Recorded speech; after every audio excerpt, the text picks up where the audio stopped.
recreation, but not from the angle of work-life balance, but we're looking at it from the angle of the business of recreation. Essentially, how do we do the business of recreation? In what way do people who are practicing it manage the dynamics of recreation? These and many more are what we'll be looking at on today's show as we observe or as we take a look at the business of recreation. Blessing.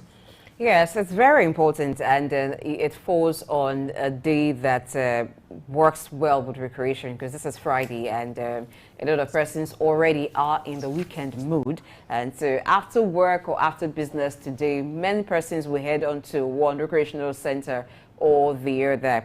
But the thing is, those who are in the business of providing recreational facilities, how do they adhere to regulations? What kind of regulations oversee the operations of recreational centers that we have to ensure safety, not just of the people, but also of the facilities? So this is what we'll be looking at when we talk about regulation and safety in recreational business, because you do know that people will make use of different facilities. Take, for instance, a swimming pool within a facility. How should people use it? What are the rules guiding the use of a swimming pool or even the setup of a pool? And what measures should be put in place to ensure the safety of the users of such a facility? Get an idea, right? I'm sure. So we're bringing in a guest who will be joining us via Zoom. But before that, I want to ask Ayo, what is his favorite recreational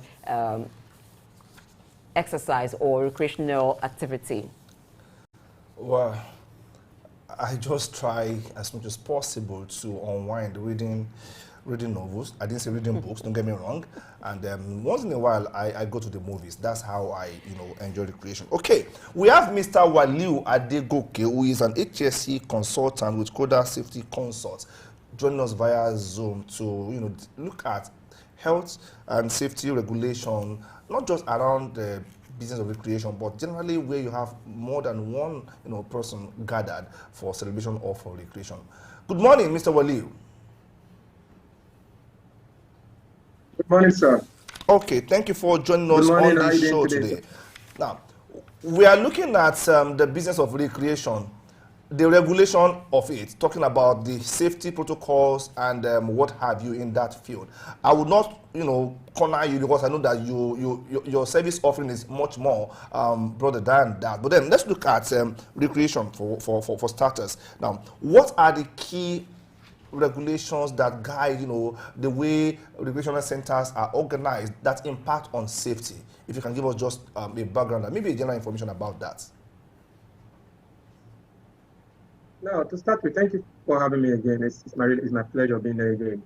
When it comes to health and safety generally, there are stages to health and safety, which some of us are aware about. Some of us are aware of. For example, when we talk about the Factories Act, when we talk about the Employees Compensation Act, and every other act that has to do with health and safety. Talking about recreation is an industry on its own. So based on industrial activities, based on industrial standards, there are so many regulations that guides each kind of recreational activity. Because we are talking about recreation, there are various examples of recreation. But let's look at that of, let's say, hotel facility where we have swimming pools. There's what we call a hotel proprietors law, which talks about the various regulations, guidelines that should be followed by owners of hotels when it comes to creating a safe environment for those who are gathered in their facility. And same applies to every other form of recreational, maybe a public amusement park, a club, or wherever you go to have a form of relaxation. There are general laws that talks about how you should ensure the safety of everyone in that facility. So when it comes to regulations, regulation is not only limited to a particular aspect. You look at it from the national view, that is the national laws that talks about health and safety. Like I mentioned the other time, the Factories Act of Nigeria. Then at industrial level, based on each industry that operates a kind of recreational activity, you also look at the laws that guide them, then gradually to organizational level. So that is how laws are being established and implemented, cascaded downward. Thank you. Let's look at training for people to implement regulations effectively, they must have been trained on certain guidelines or operations within the industry that they're in. So the training of people who work in recreational facilities, do we have a kind of a standard training, or it depends on the person who owns the recreational facility that now determines the kind of training he wants to have for his staff? Now, when it comes to training, training is tailored towards the risk perception or the risk level in the organization. You know, for example, let's say gun is used for killing, right? But you can't use a gun to kill mosquito. It's not possible. A mosquito has whatever will be used to kill a mosquito. And same thing applies when it comes to training and when it comes to control measures. Training is just one of those control measures that we put in place to create competency, to improve the competency level so that those that are involved, the employers, the staffs, they will be able to know how to address those level of risk. So then, depending on the risk that's associated to a particular workplace, that will determine the level of training, the kind of training, there's what we call the training matrix, which involve the kind of training that is applicable to a particular profession and to a particular activity and to a particular responsibility. So that being said, when it comes to recreational activities, you have people gathering. There are issues that has to do with first aid because people can get injured as a result of their activities. How do you address the issue of first aid? If we're talking about first aid, we talk about prevention. You know, it's one thing to prevent. It's one thing to prevent an accident from happening, and it's another thing to prevent the escalation of an accident. How do you prevent an accident? That is what part of the training you give your workers. How do they identify hazards? How do they identify risk? And how do they put control measures in place? Do they have a management system in the organization that helps to prevent various kind of accidents that could happen within the recreational facility? Are there issues of protocols to be established? And those that are in that particular facility, they must abide to that protocol. For example, if you can't swim, please do not enter the swimming pool. For example, if you have a kid, ensure that you monitor your kid at all times. These are protocols that must be established and followed. And this can be done when even their own staff are being trained on how to identify potential accident or incident that could happen. So now, apart from that training, when it comes to, okay, maybe something that happens now, maybe there's an injury, do you have trained first aiders? If there's an issue of heart failure or any other issue that has to do with need for CPR, do you have trained first aiders? If it has to do with issue of fire, maybe there's a fire outbreak in your recreational facility, do you have trained first aiders? How do you address the challenges? So based on the possible risk, that's why we talk about site inspection. We talk about facility inspection. The recreational facility, we go there to inspect it to know the kind of risk, the kind of hazard that is embedded there so that we'll know the kind of control measures. Then from that risk and control measures, we're able to develop training content that suits the need of that particular company and that particular recreational activity that is taking place in that particular place. All right, let's look at the role of industry associations because I believe that players in a particular sector understand the amount of risk there and what has to be done to mitigate against risk. How much of oversight do industry associations, have over the practice of safety and regulation within any sector? For instance, do we have HSC associations that overlook a lot of these, health and safety concerns across recreational parks everywhere in the country?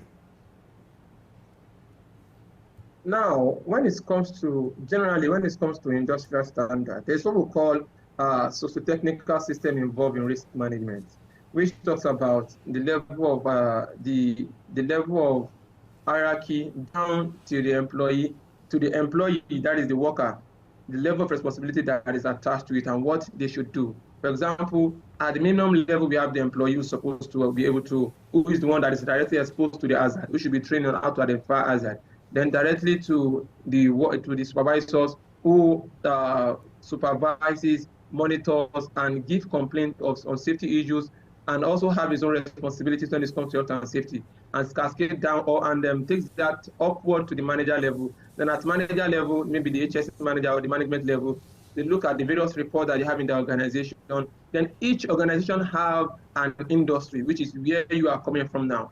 When that comes to industrial level, there are various industries there are various industries that we have. Let's say, for example, in the construction industry, there are some kind of regulations that at industrial standard that is applicable to that particular industry. For example, the Nigerian Institute of Safety Engineers, they have what we call the codes of conduct, the code of practice for construction safety. So when it comes to construction safety in the construction industry, they have to abide to that regulation, and it's for best practice, not actually enforced, because there are some regulations that are best practice, and there are some regulations that you need that becomes the law that you must do compulsorily. So from that industrial level, when you look at the other aspects, when it comes to the oil and gas, for example, they have the DPR, Department of Petroleum Resources, and they have their own regulations too. That everyone that works in the oil and gas, every organization needs to abide with, needs to comply or conform to. So what I'm trying to let us know is that in various organizations, they have an industry, and there is a level of implementation. Some industry, they have regulations that have become a law that every organization must conform to or comply to, that wants to work under that industry. And there are some that are for best practice that can only help them to be able to address safety issues. So when it comes to recreational activities, I've not seen anyone. The one that I came across is the Hotel Proprietors Law, which talks about how they must put safety in place to ensure the safety of anyone within their facility. But when it comes to their industry, I have not seen any particular regulation that is at their industrial level that addresses safety issues. They might have others that talks about their business of recreation, but when it comes to peculiarity with safety, when it comes to recreational activities, I'm yet to see any. Thank you. All right, let's look at developing accident and emergency plan. I'll give you an example. Let's say a swimming pool within a recreational facility. What should be the emergency plan or accident plan in that area? Now, and that reminds me before I go to emergency plan, whether an industry has their safety regulation or not, there is a national regulation that addresses safety issues that they must conform to or they must comply with. For example, we are talking about the Factories Act. The Factories Act has various aspects, and the Factories Act is being implemented it's being enforced. Let me use the word enforced by the Ministry of Labor and Employment, the Inspectorate Division, and there is a responsibility for all accidents to be reported. There's a responsibility for accidents. If there's an accident in any organization, there is a responsibility that they must report it within 3 days. And if there's a failure on their part, and this is where we have loopholes, which we might still talk about later. These are where we have loopholes when it comes to some part of the act that makes it very easy for so many organizations not to comply. So there's a channel of reporting. It's a responsibility for organizations to report accidents that happens within a specified period of time, after which, if they do not report, there's a fine attached to it. So that is that about the question. But going further, we should understand that the Factories Act addresses whether it's a recreational activity, whether it's a construction industry, whether it's the oil and gas industry. They have various sections that addresses safety issues, provision of regulations for health and safety and welfare, ensuring safety in their facility, safety of workers working with their equipment, working with their facilities, and to notify the ministry and investigate accidents and industrial diseases. So these are also applied to recreational activity. That Factories Act supersedes every other act that comes from industrial level. But if they have best practice, is good. But at minimum, they must comply with the Factories Act, which also include notification and investigation of accident and industrial diseases. Okay. Now, Thank you. most of the responses to accidents are probably after the accidents happen. But then, I cite the instance of a young man who went to swim alongside his family members. Of course, he couldn't swim well, and he was given some, swimming aids to use. But at some point, somehow, the aid he was given, was flown away by the current, by the water current, and he was literally sinking. It took him like 5 minutes of, or maybe shorter, struggling underwater before he could wriggle his way up. Meanwhile, there were guards around that place, and somehow they missed out the fact that somebody was under the water for longer than necessary. When it came out, now the question was that, where were you when I was sinking? They were like, we didn't know you were sinking. That calls to question the capability of those who were meant to, you know, prevent that in the first place. Then he was not asking the question later that, where do I complain to? Because it could have been dead, but for, you know, some kind of intervention by nature or by providence there. So if we face that kind of threat, that kind of poor oversight, where should people complain? Do we have a central complaint body that is being regulated by HSC practitioners, or is just a matter of individual complaint to the company itself? Yeah, is it? When it comes to reporting, we still have so many loopholes. But the standard practice is, where there are issues like this, we complain, we will raise the complaint when it comes to health and safety issues to the Department of Labor and Employment. That is the standard practice. I think some time ago, I got informed that there was a particular app or something that there was a particular channel, maybe through their social media handles, where people can report directly to them where there are safety issues. But beyond that, if we feel threatened by issue of safety, and we do not have a direct channel of communication to Ministry of Labor and Employment, part of what people do is to escalate it directly through the social media handles, then tag them. Then when they tag them, they tag the police and all those things, and it works so many times. But when it comes to a defined channel of communication for individuals, not organizations now, assuming it happened in the workplace where they have a labor union, it's the responsibility of the labor union to send such report to the Ministry of Labor and Employment. But when it now comes to recreational activities, when it's an individual who is being threatened, who is undergoing almost getting into fatality because of lack of safety practice of that organization or that recreational center, then if the person does not have a direct linkage on how to report directly to them, which like I said, I don't have a clear, there is no clear channel for now on how to report as individuals. But for organizations, there's a way to report. Remember that I said from the beginning that it's the responsibility of the organization itself to report such, because that is an accident. It's the responsibility of the organization to report. And if our laws are being strengthened and properly implemented, that should have gone through the organization themselves. But because of the way things are, there are other means that individuals, that are encouraging individuals to use when they are being threatened by issue of safety in organizations or in public spaces. They can go on social media and escalate this and tag the necessary bodies that could address the issue. Are there emerging technologies that could revolutionize the practice of safety in recreational facilities? Practice of safety in recreational activities, I can't say specifically, but I know that there are no regulations when it comes to, let me say regulations. When it comes to technology, technology is a thing that is still upcoming in the nation. We are moving gradually towards that trend.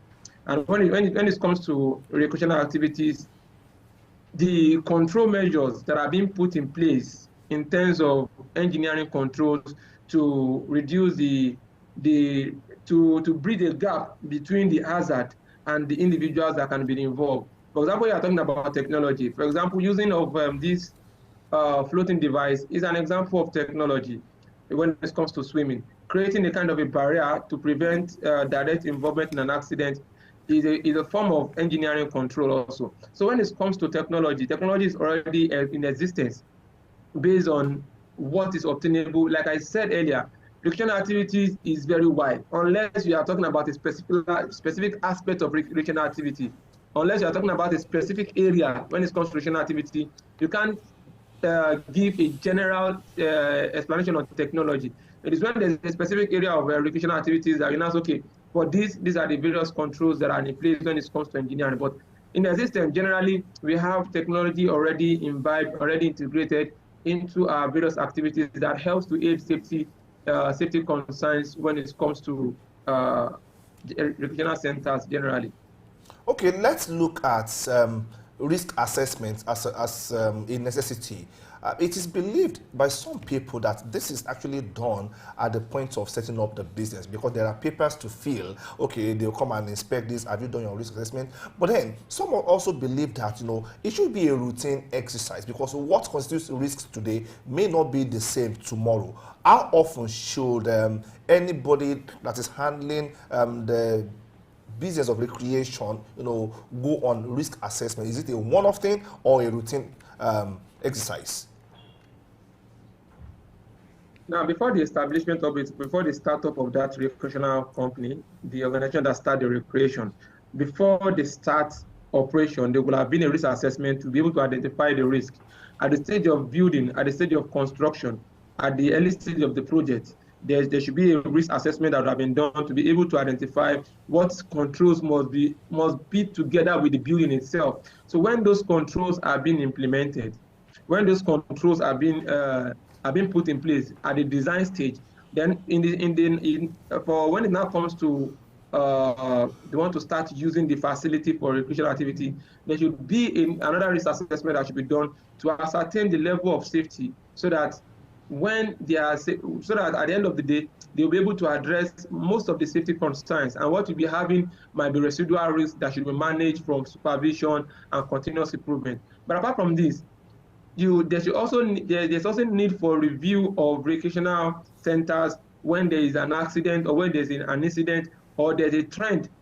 Okay, when I talk about near misses, for example, near misses are accidents that did not happen, accident that was supposed to happen, but due to one reason or the other, it nearly happened. So when there are near misses, there is a need to review your risk assessment. When there's an accident, there's a need to review your risk assessment. When there's a new introduction of a new process or a new department, maybe, for example, maybe they are only into adult section, maybe a movie center, for example. Maybe they only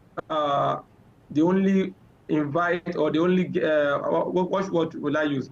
They only accept only adults in their facility. But as time goes on, they expanded their business to include kids. So they need to do a review of their risk assessment.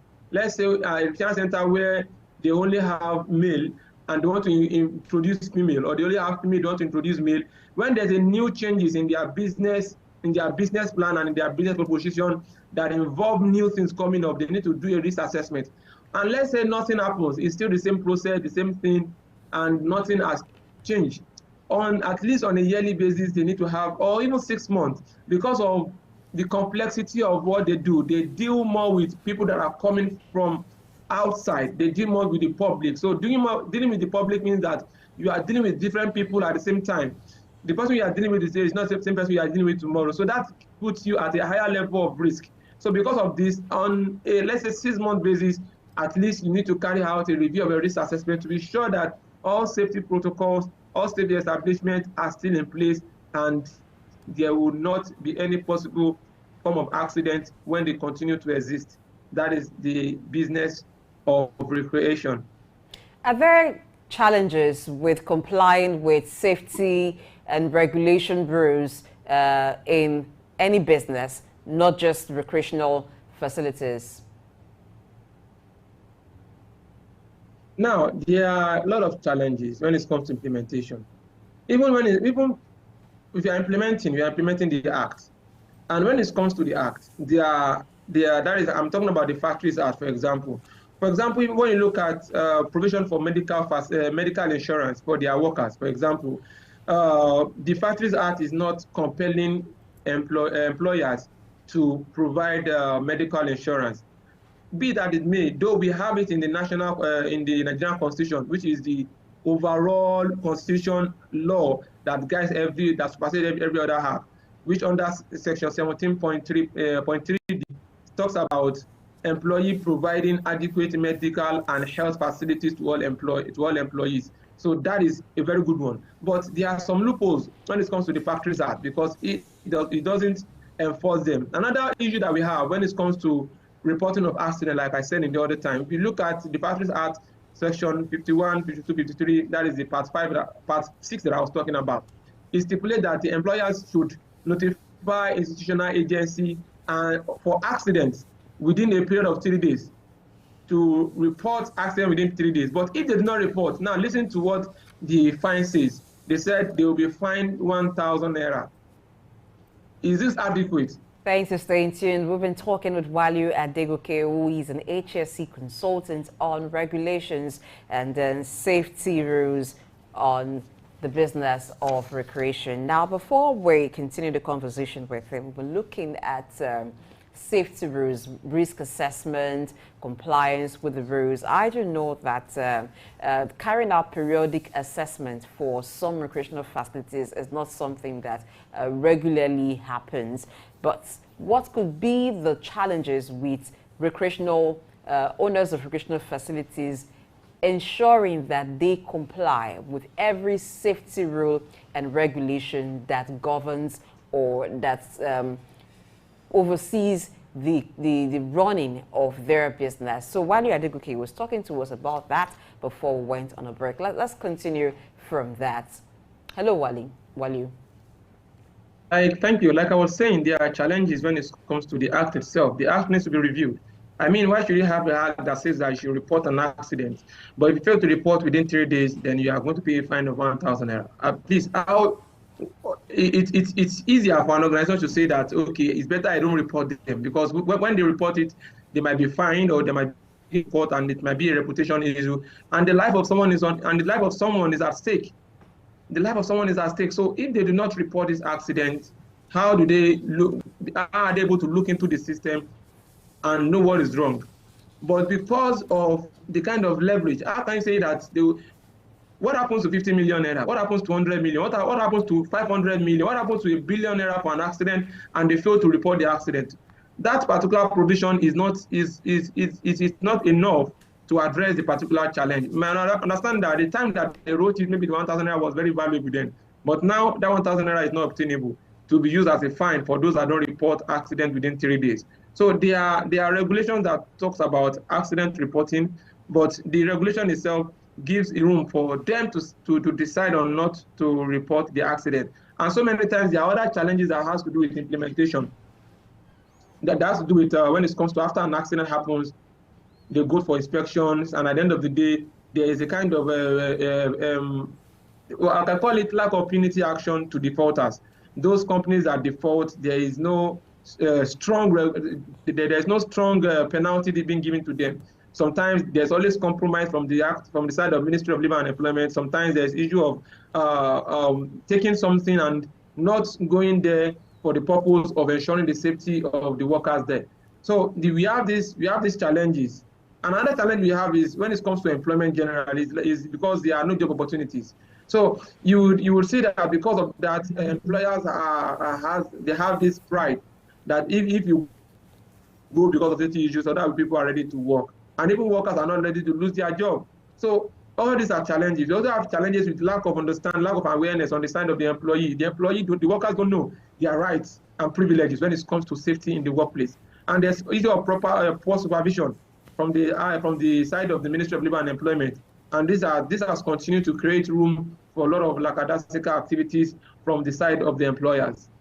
Okay, we are already in the Ember month, and in a couple of months now, it will be time for families to, go out, hang out with one another and celebrate, especially with our children.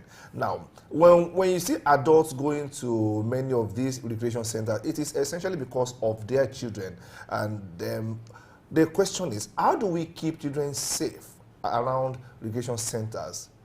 Because once in a while we have accidents that happen, and nobody wants to watch his or child trapped in any tool that is meant for recreation. How do we keep children safe around recreation centers? Are there guides, regulations, rules, or laws that ensure that? Yeah. Now there is no need to be a specific law or guide. As far as the Factories Act is concerned, your facility needs to be safe, and you need to protect anyone that is in your facility. It is a responsibility. Anyone that comes to your facility needs to be safe. You need to protect them and provide adequate safety for them. And that applies to recreational activities. We can go extra mile to talk about the issue of, what will I put it? certification or the issue of a license. There should be a channel for licensing any recreational activities, especially in the ember month. In Lagos, for example, we have the Lagos Safety Commission that are doing a very good job. And these are the areas we need to look out for. But when it's being done, sometimes or even most times, government agencies, they do these things from the angle of the revenue generation. Everything should not be revenue generation. Everything should not be revenue generation. Something should come from the area of protecting your citizens. They can create a channel where they will give license to recreational centers that have been licensed based on every other criteria, most especially issue of safety, meaning that they will have taken qualified personnel, safety professionals, to go to all these facilities, regional centers, to inspect them, to give safety advice. Then when all the T's have been crossed and all the I's have been dotted, this place is safe to a reasonable aspect. This facility is safe to a reasonable level, then they issue them license. Then if this has been done, then the parents can now say, okay, for anywhere they want to take their child to, want to look at recreational centers that have been licensed by the government based on safety, that this regional center is safe to go to. And from there, if they see a regional center that is safe, that does not mean that they should also be loose. Because for the regional center to have been licensed to have been safe, it definitely means that they have gone through all the required safety measures. It means that they've looked at the area.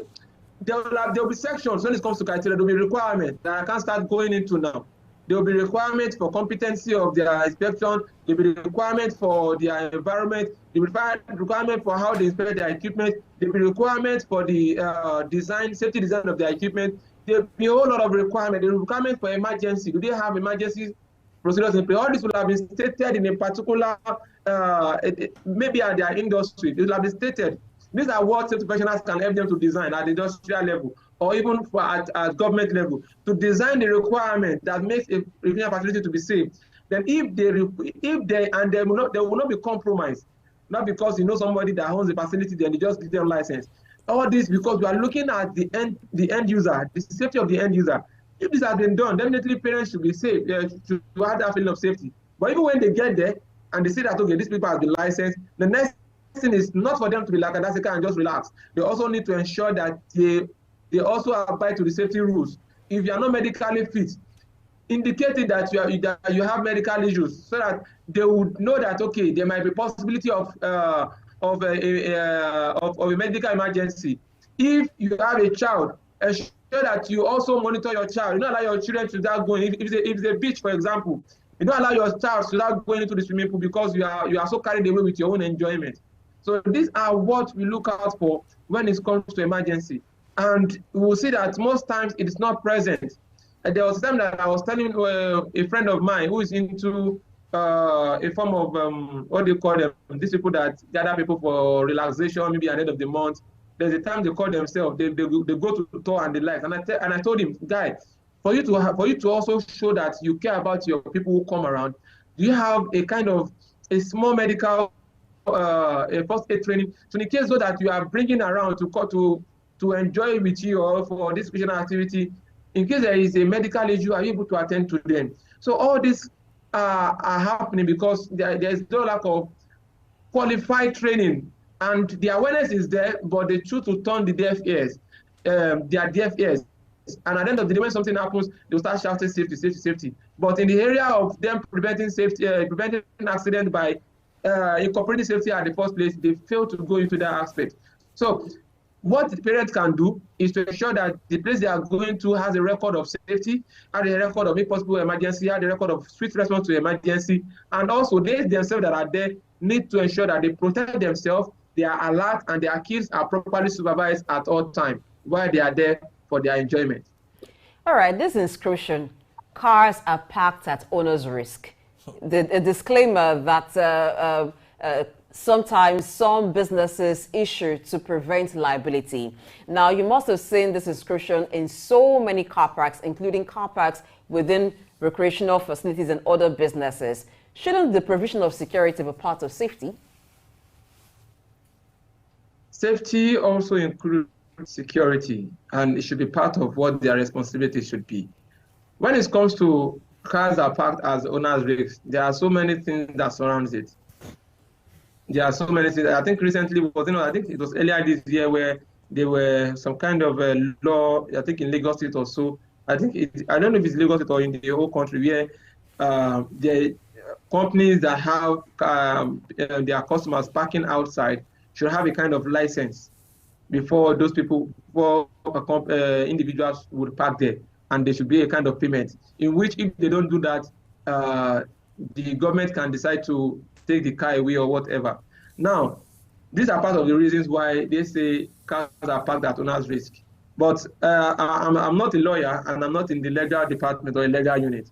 But we believe in safety that even with that, you still need to create a level of safety for those that come to your facility, and their cars should also be protected, not only from theft, but from every possible form of accident that could happen as a result of their car being present within your facility. For example, your facility, in your facility where they are parking cars, even for your own safety, let's say there's a fire outbreak, where you have the cars, there should be a form of fire extinguisher because cars have petrols. If there are no petrols in cars, PMS, those cars will not get to your facility. And it means that there's possibility that when there's a fire and it escalates, the petrol that are there will even make it faster, and it can get to your building and also destroy your own property too, and it can even tarnish your own image too. So cars are part as owner's risk, but you also have a risk, and you also have a price to pay when the consequences of such happens. Okay, let's look at this scenario. A while ago on this particular show, an HSC expert came and said, when there are fire outbreaks anywhere, walk to the rallying point, don't run. Of course, that should be like, okay, self-explanatory, because in the course of running, you may, trip and fall to the ground and be trampled upon. Now, if we have emergency cases in recreational centers or facilities, what happens to the communication? How should communication be done so that people are aware of what to do, the emergency protocols to follow? Because we all seem carried away by the fanfare, the glitters of the centers. How should we carry out, when I say we, I'm talking about owners of facilities of recreation, how should they go about communicating the necessary safety protocols to people that come visiting? What is the industry standard where that is concerned? Now, when you have, we can put them under the guide of visitors.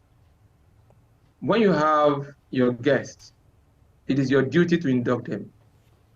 There should be a safety moment. These are the things that are lacking when it comes to when organizations, industries don't put safety in place, when they do not care about safety, because it's nothing difficult.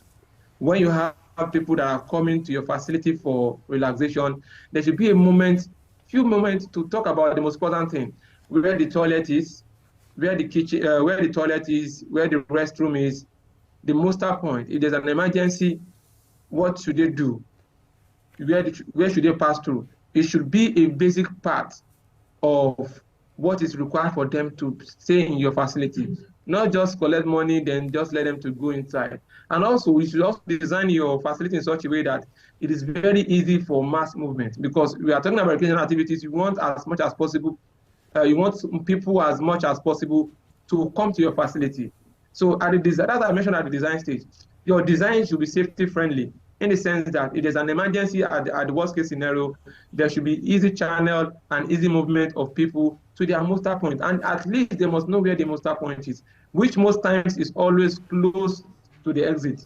That is where the door is, close to the exit. And don't run, because when you run, you risk the possibility of falling, and there might be stampede, especially when you have people of that population in your facility. So these are the things that should be put in place when it comes to issue of emergency. It is true, you don't run, but at the same time, the organization needs to ensure that they communicate this to, that is the recreational center, needs to ensure that they communicate this via induction.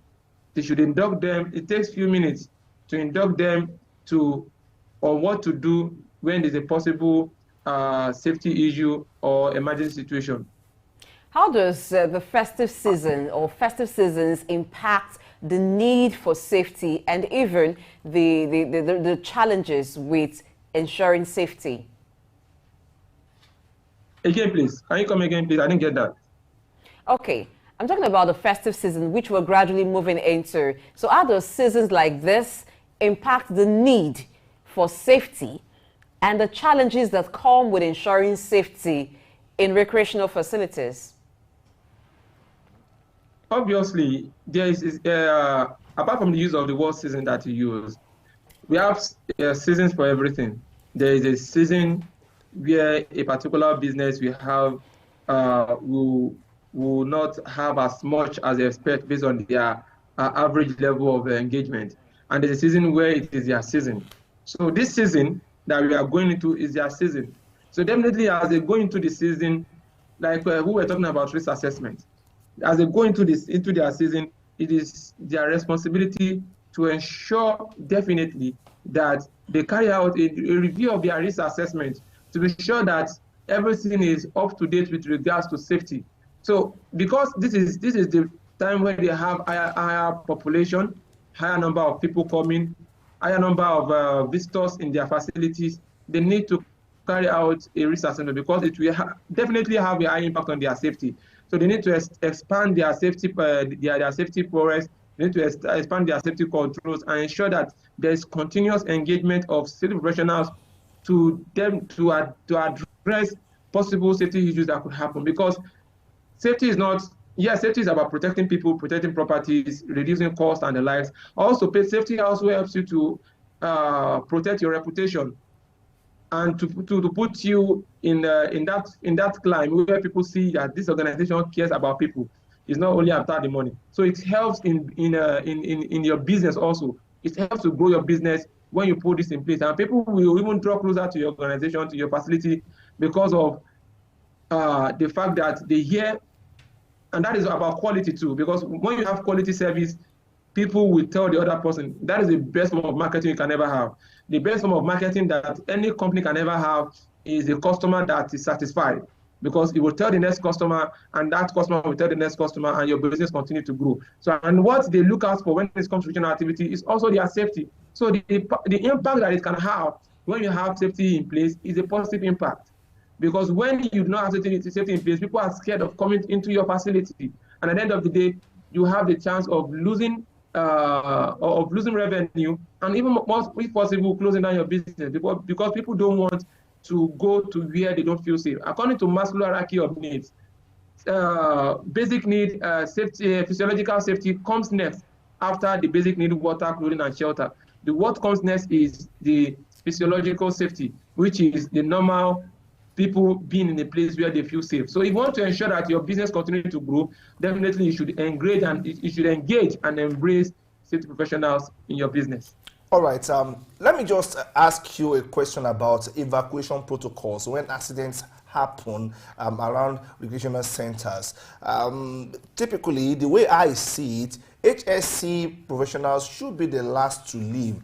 They must ensure that, okay, those who have come visiting leave first. But if you've ever seen an accident scene at centers like that, it will not be too unusual for you to see even HSC practitioners themselves leaving first.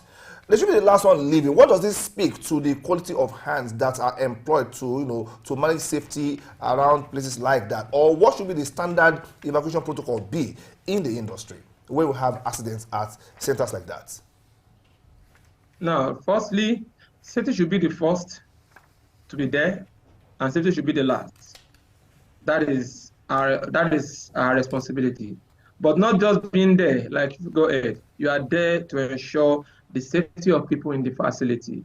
What most companies do these days is that because maybe there's a regulation, because they just want to have a safety officer, because they said we should have a safety officer. Because of that, they just bring somebody from nowhere who is not trained, who is not competent, who doesn't understand his job, to just come there and say, okay, I'm a safety officer for this for this organization. But the person is not trained on what is required. And sometimes the company themselves do not engage enough safety officers. For example, when you have a facility, a company, for example, that have more than 25 employees, some say 40.